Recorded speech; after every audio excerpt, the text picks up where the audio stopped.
Hello, today's July 28th, 2024. Today I'm going to be going over how Kamala Harris can still win this election and save the Democratic Party as of this moment. There's a lot of back and forth polls about if she's even up nationally. We don't really know that, but she is practically tied in independent voters where Biden was down a lot more. She does way better with women and black voters. uh, I think Asian voters too. I saw only one poll about that. It's very rare that Asian voters are polled because of how little of a percentage of the population they are and how much it usually affects the election. Uh, but yeah, I mean, there's a lot of things Harris could do to still come out on top, even if she is down nationally. Like, if she is down nationally, it's not more than like 3 points. Uh, Personally, I think she is going to have a very close election. If she wins, it's not going to be by that much, and if she loses, it probably wouldn't be by that much either. She is up in places where Biden was not. She's up in Minnesota where Biden was tied, if not losing in Minnesota.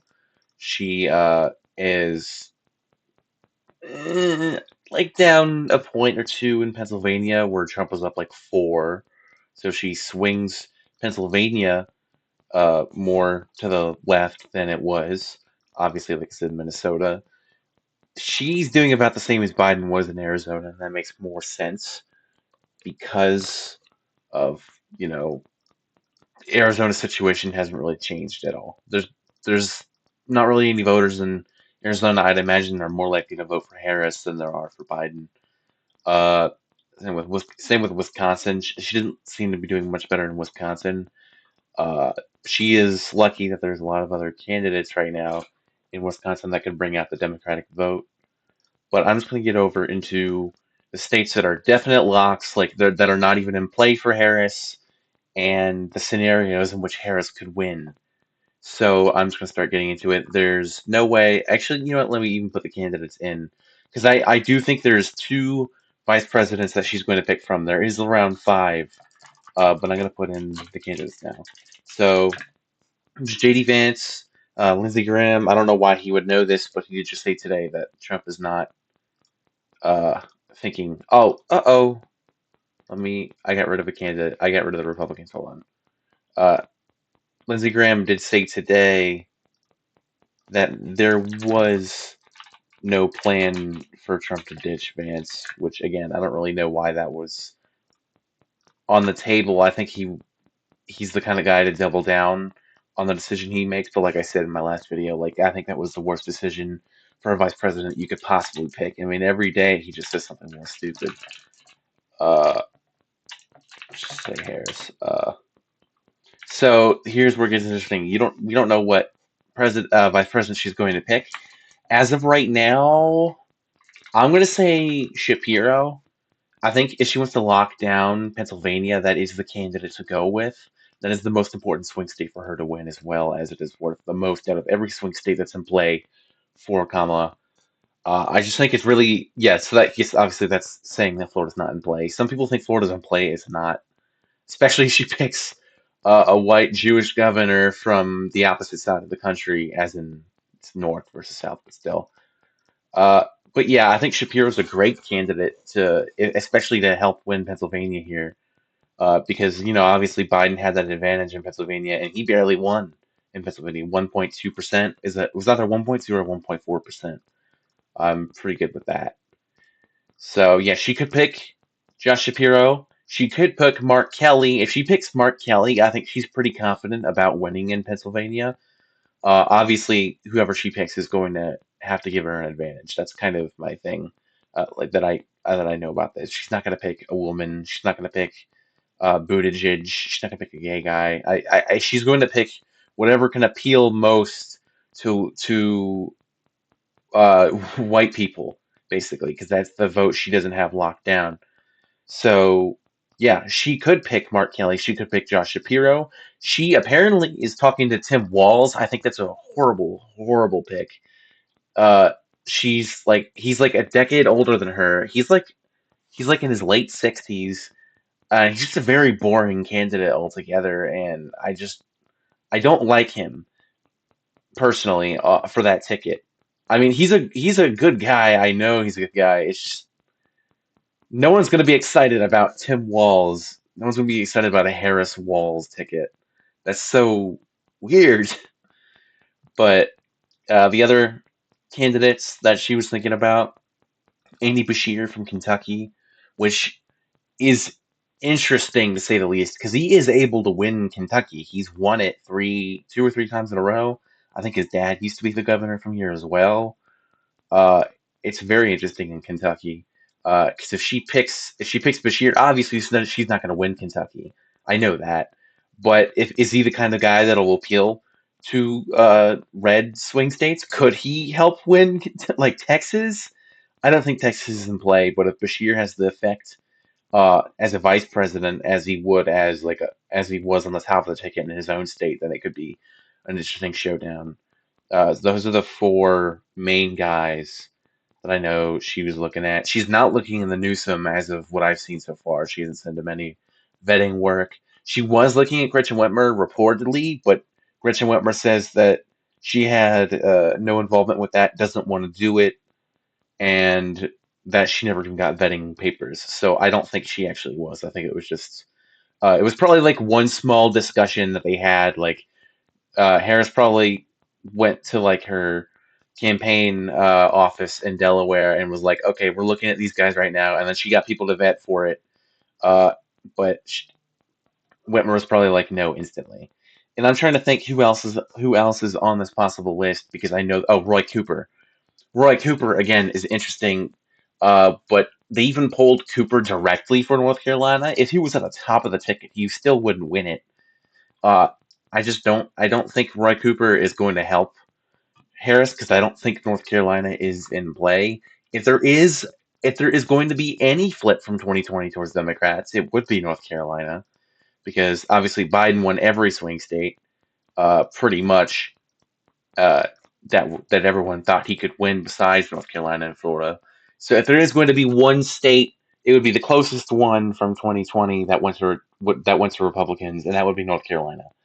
And I definitely think she's the kind of candidate who can win North Carolina.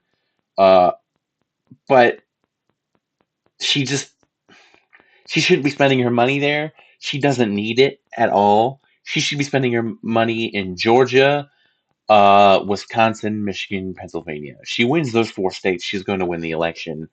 I don't even think she needs Nevada at all. But that's also a state that's in play for her, and she doesn't have any vice presidents that she's been wanting to pick from there either. So were those the five main ones? I think so. It's shown that that the three that Roy Cooper's not in the main part though. And I also don't think Tim Walz, despite the fact that he's a great person, I don't think he's going to be up for discussion there either. So you have these three are the main people that are up for vice president, in my opinion.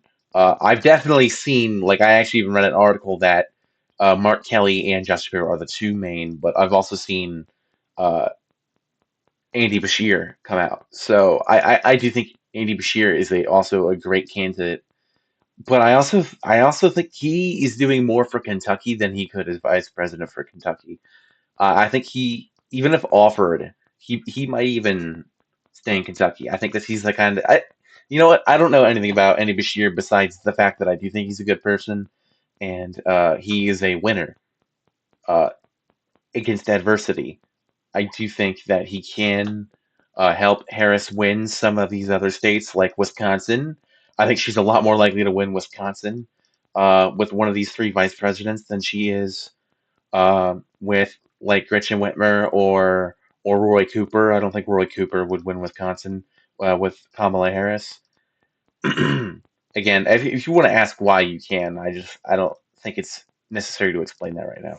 As of right now, I think that since her three main vice president picks, two of them are in states that she's trailing in and would really benefit her to win, and the other one is a Republican who is a Democrat who wins in Republican states. I think all of those are designed to help her win the election. So again, I don't think Walz is going to be there. I don't think Cooper's going to be there, and I'm assuming that she's going to pick the most valuable one to her, which would be Josh Shapiro. And if she does pick Josh Shapiro, I know Pennsylvania loves him. I heard that he had like some allegations or whatever. To be honest, uh, I don't think it's going to get enough light on it if it is uh, real, and if it's not real, again, I've seen like one article about it, and that was one disgruntled Pennsylvania Republican who went off about it. I just think they didn't want Josh Shapiro as vice president, to be honest. I don't know enough about that. If someone wants to tell me about that, you're welcome to. Because I'm not going to just completely ignore it. I think that could be an issue. But I think, again, you pick any of these candidates, they're going to have issues with them. Any candidate ever has an issue with them that someone will bring up. I think Josh Shapiro is the best candidate to help Harris win the election because I think that will lock down Pennsylvania for her. Like, genuinely, I do believe that. I think she'll win Pennsylvania by more than Biden did, actually, if she picked Shapiro.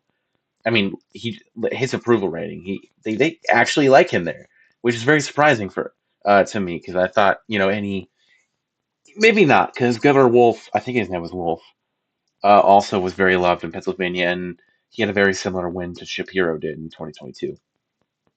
Again, it was supposed to be a red year. Shapiro was leading by double digits and won by pretty much double digits. He was a great candidate for Pennsylvania. Uh, and again, she's not going to pick Gretchen Whitmer because she wants to win Michigan. I think if she wins Pennsylvania, she's going to win Michigan. If she wins Wisconsin, she's going to win Michigan and Pennsylvania. Uh, Mark Kelly also would be interesting because I think he could bring Arizona back into contention. As of right now, I've written off Arizona as being a Democrat state for this year. Obviously, since 2018, 2020, 2022 were all blue years for Arizona. Still, I'm going to go ahead and say that Arizona is leading right as of right now.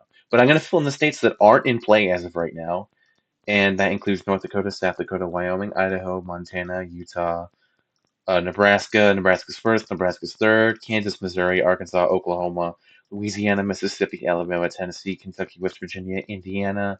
I don't think Iowa or Ohio are in play.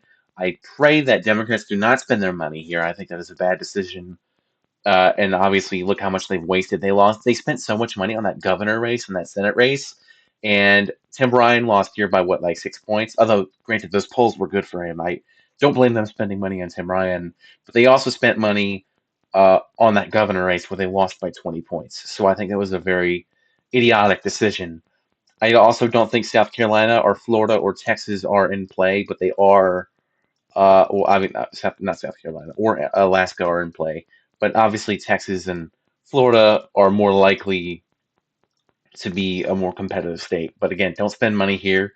If any of these states have locked down for Republicans are going to go blue, it is going to be Texas, and that would be out of a miracle. Something happens in Texas, and I just don't think that's going to happen. So I think Florida and Texas are also out of play. That gives Donald Trump. Oh, also Maine second district. That gives Donald Trump a guaranteed 219 electoral votes, which is pretty much as well as he did before. I'm also going to say North Carolina is out of play for the most part as of this moment. Again, there's states that she can bring into play. She can bring North Carolina and Texas into play, but as of right now, at this exact moment, if the election was held, there's not a 1% chance that one of those two states is going to go blue. I'm going to say Hawaii, California, Washington, Oregon, Colorado, New Mexico, Maryland. I don't think Virginia's in play for Donald Trump. I don't. I don't care what you see in the polls. It's not in play. Same with New Jersey. There was a New Jersey poll where it was competitive. It's not. Please don't believe that. It really isn't. I don't think New Hampshire, Vermont, Rhode Island, Maine's at large, or Maine's first district, or New York are in play. Neither is Illinois. That gives Harrison Shapiro at least 215 votes. So that leaves them with 20 less guaranteed electoral votes than Donald Trump has been given. So this gets pretty interesting here because that means Democrats need to win most of these. Obviously, if Harris, even if, oh, wow, that would be a horrible, horrible scenario. This is a realistic map as well. This is 100% a realistic possibility that this happens. Look at this tie scenario. Harris is there's a very good chance she wins all four of those states. Thankfully, for Civil War reasons, I don't think that that's going to happen. But I do think that uh, there's a lot of more scenarios where Trump wins. If Trump just carries Pennsylvania, that means he could just carry Georgia. So Harris could win Minnesota, Wisconsin, Michigan, Nevada, and Arizona and still lose the election. Oh, also even Nebraska's second district, still lose it just because Trump won Pennsylvania and Georgia. That's all he needs to do is flip Pennsylvania and Georgia. That's it, and not lose any of the other states he carried in 2020, which he likely won't. It's almost impossible for Harris to win if Donald Trump carries uh, Pennsylvania, because that would mean that she needs to carry every other state, including Georgia. So again, back to what is happening with this. I think there is a clear lean right now. I did my election prediction a couple days ago. It blew up. I don't know how, but it did. So I am going to put in the states that I do think that I put in my prediction. I think Minnesota, Michigan, Pennsylvania are all going to be blue states, but I also think Donald Trump wins Wisconsin, Arizona, Nevada, and Georgia. And I think with some of these states, uh, that if one state goes, all the others fall. I think if Kamala Harris wins Wisconsin, she's going to win all four of these states. I think if she loses Michigan, she's going to lose all three of these states, which would lead to a very similar election map that Hillary had, which you don't want to repeat that again. Thankfully, for Democrats, Harris is actually campaigning in the Rust Belt, unlike Hillary did. So there's going to be stronger leans. I think some of these states, I think Minnesota is in play technically, but I'm going to leave it as like the dark shaded blue as of right now, because any scenario which Harris wins, she needs to win Minnesota. It is almost impossible for Harris to win without carrying Michigan or Pennsylvania. If she carries those two, then she could win either Wisconsin, Georgia, or Arizona. Uh, and again, she could win either of those. If she wins Arizona, she's probably going to win Wisconsin. If she wins Wisconsin, she's probably going to win the rest of these states. If she wins Nevada, she's probably going to carry Wisconsin as well, or the opposite way around. Uh, again, this is the base map that Democrats would want to see, or this. Democrats need to have this. There's so many scenarios in which Harris wins, but she needs to win Minnesota, because if she loses Minnesota, you know how impossible. You see this map I have filled in right now. Look how impossible that looks. Arizona going blue, but Minnesota's not. No, if Arizona goes blue, then so is Minnesota. So is Wisconsin. So is Georgia probably. And I don't know about Nevada. I think Arizona has a chance of going blue, where Nevada has a less likely chance of doing that. There's so many scenarios with only how many states are in play for me again? One, two, three, four, five, six, seven, and really it's only six. There's six states in play, but there's so many scenarios. Harris, again, she wins Wisconsin, she's going to win the election, in my opinion. Obviously, she could. Uh, this could happen. She could lose Nebraska's second district, but I think if she does win Wisconsin, she's also going to win that place as well. Especially since, actually, no, that's not true. I think Nebraska's second district is more Republican than it was. However, Nebraska is more Democrat than it was 10 years ago. It's a very weird situation in Nebraska, where independents have a shot at that Senate seat. I don't even know what's going on there. But yeah, you want my most likely Donald Trump win prediction? If Donald Trump wins the election, he is probably going to win in this fashion, where he flips Nevada, Arizona, Georgia, and Wisconsin. This is the map I have as of right now. If he wins by any more, he's probably flipping Michigan and Pennsylvania. And if he wins by any more, it's going to be Minnesota. Any other state goes towards Republicans, then it's a landslide. Democrats wouldn't have even won the House or the Senate at this point. They would have just, I mean, they're not going to win the Senate. I made a whole video about how impossible that is. But again, Trump he could lose, like, say he's winning with this right here. He could lose the popular vote by 3 points again and still win. Uh, but again, he loses Minnesota, that's okay. He loses Wisconsin, that's okay. He loses Nevada, that's okay. He loses Arizona, that's okay. He loses Michigan, That's okay. He loses Nebraska second on top of all these other states I just mentioned. That's okay. He just needs to win Pennsylvania and Georgia. That's all he needs to do is just campaign in those states. He just needs those 35 more electoral votes. Honestly, I'm surprised that's not what he focused on in 2020, just 2 states, instead of committing felonies in 10 other states as well, including New Mexico. That little PowerPoint that they came out with before January 6th, or was it after January 6th, that outlined their plan to overturn the election. It included like explaining the conspiracies that the votes were different, and they tried to calculate and say that New Mexico was a red state. And if there was voter fraud, it was not stopping New Mexico. It was not changing what New Mexico was going to be. New Mexico was always going to be a blue state. No way a single state was going to change from Democrat to Republican between 2016 and 2020, let alone New Mexico. That. I don't know. I just thought that was pretty funny.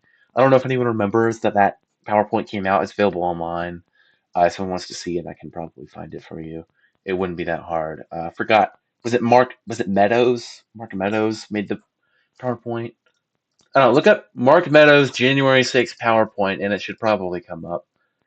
But yeah, there's really almost no scenario in which Harris wins where she doesn't carry Pennsylvania. And you know what? If she does carry Pennsylvania and Georgia, guess what she can lose? Wisconsin, Arizona, Nevada.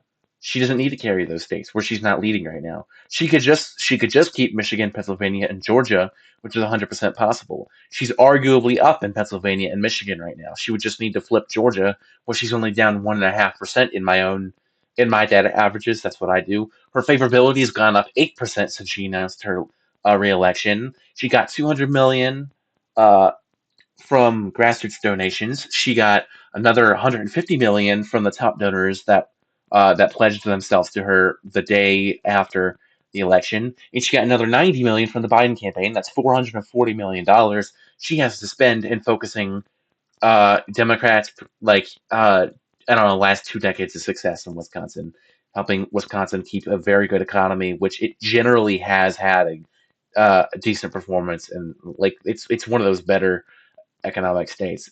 Wisconsin has been booming. You could argue it's not through several ways, but you could also argue it can. I'm not going to argue about Wisconsin's economy on a when I'm talking about the country as a whole as a scale. I think Harris does end up winning the electoral vote. I meant not the electoral vote, the popular vote by at least like 2.5%. I think she wins the popular vote by a little bit more than Hillary did. I don't know if she's going to do better than Biden did, though. She needs to win the popular vote by at least 3% if she's going to win this election, because, again, Electoral College is not literally rigged, but, like, not rigged for Republicans, but it's in favor of Republicans. It's not rigged, but it is at a point where it just favors Republicans, even if you win the popular vote. Uh, Trump even said himself, like he literally said I guess 2 nights ago, Christians won't need to vote anymore.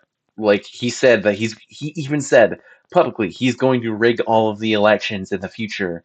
That this will be the last time they will ever have to vote. I cannot believe that has not been talked about more. He just straight up said it.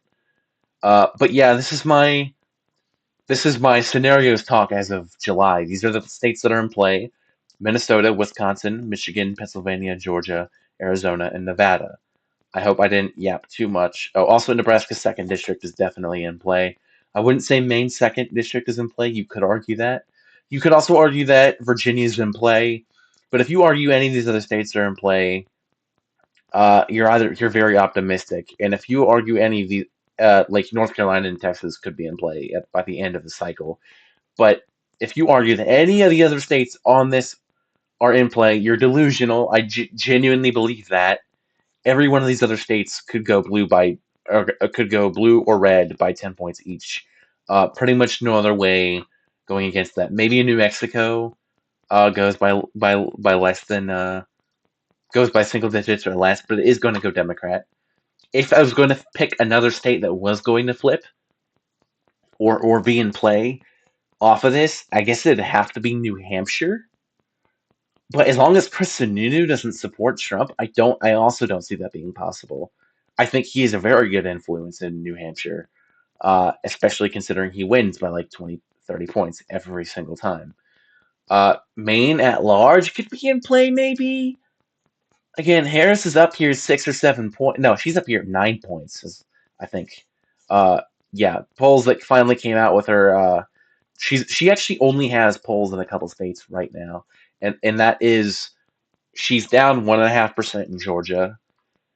I'm talking about the actual individual polls that came out from July 22nd and after. There's barely any Michigan data. There's barely any Pennsylvania data.